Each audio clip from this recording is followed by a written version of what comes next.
Bum bum bum bum bum bum bum bum bum bum bum bum. The Peter Like Show. Bum bum bum bum bum bum bum.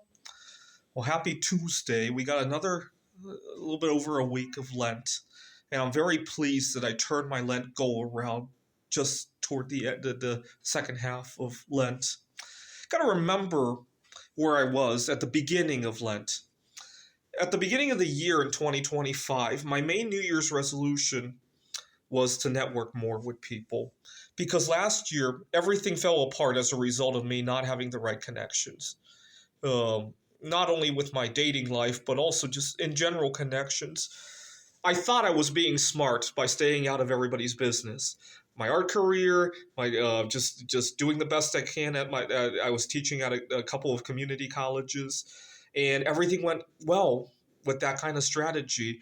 The only problem is that every time something went wrong, everything fell apart. Right? When times are good, staying out of other people's business is a really good strategy, by the way. But you can't count on times to be good all the time.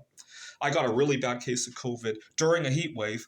I was stuck at home, and all I needed was to get some water, and I couldn't do that. I was disoriented, dehydrated, and when I finally dragged myself out to the grocery store, people gave me very hostile treatment, and that's when I decided I needed to network more with people, and I didn't even know how to do it.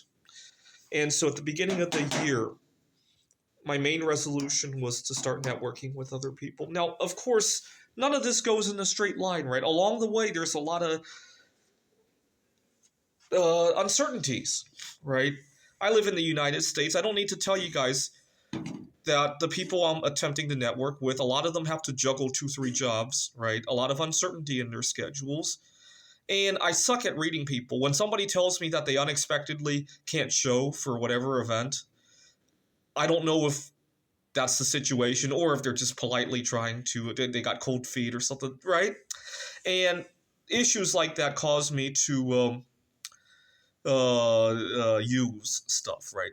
Eating disorders, they cause me to lose sleep.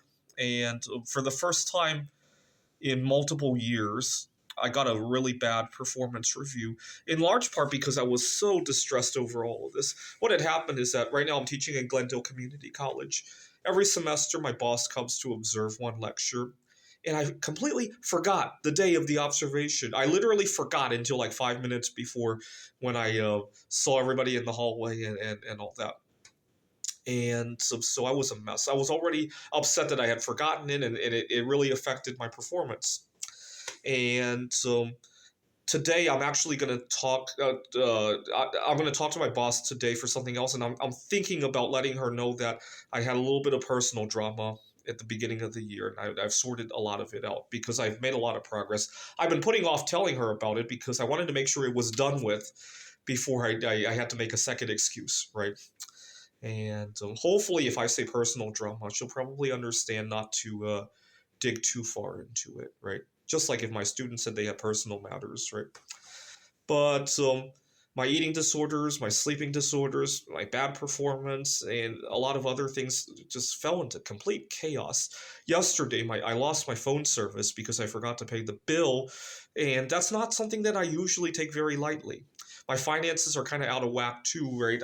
Just yesterday did I catch up on last year's Roth IRA, right? I'm usually pretty good about investing in my Roth IRA, but ever since returning to the dating life, a lot has fallen apart, and I'm not exactly proud of that.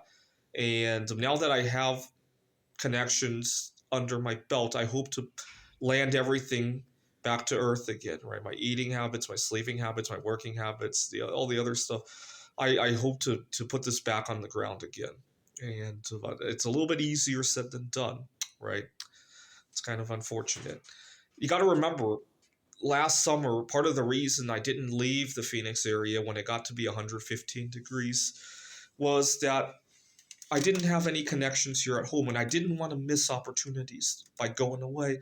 What's really insulting is that obviously they do it to get you to buy the membership, but a lot of dating apps nowadays won't let you stay home while you travel, which is really upsetting because I want to take a vacation, but I don't want to miss out on connecting here at home, right? Especially if I'm going somewhere unremarkable, right?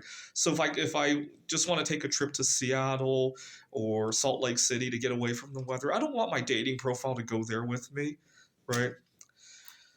All right. I got another week to put everything back on Earth again. Please pray that I have a soft landing with all of these wacky issues that I've been having. This is the Peter Like Show. Bum bum bum bum bum bum bum bum bum bum bum bum. The Peter Like Show. Bum bum bum bum bum bum bum.